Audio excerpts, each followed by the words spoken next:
So I'm not really a recipe dietitian, but let me show you a list of some different options. All of these breakfasts are going to be high in protein. They're going to have somewhere between 20 and 35 grams-ish per meal. Now, of course, these are just generic. You may have to increase this if your caloric need is higher.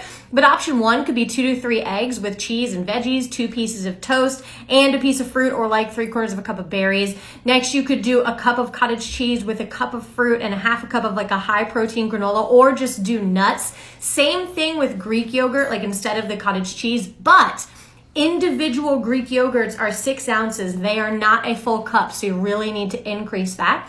You can do like 2 protein pancakes that you either made at home or the frozen versions with peanut butter and maple syrup and a slice of fruit. That's going to get you a little bit more protein. That might be the lowest protein option on here, but there's ways we could add more, like even if you just had some extra nuts on the side or a Greek yogurt on the side. And then the last one, you can do a half a cup of dry oatmeal. So obviously that's going to be more than that when it's cooked, made with milk, nut butter, a whole banana, and some nuts. And the reason we're adding all of that is because, again, that's how we're going to get the high protein. You also don't have to eat breakfast foods for breakfast. If you look at that and you're like, ugh, none of that sounds good, have a sandwich, have dinner leftovers. If you're someone who can't eat that much first thing in the morning, space it out a little bit. Have some of that and then have second breakfast at like 9 or 10 a.m. or whatever, a couple hours after you wake up. There's tons of ways to do this, but make sure you're trying to get the majority of your food in earlier in the day to really help with this cravings issue.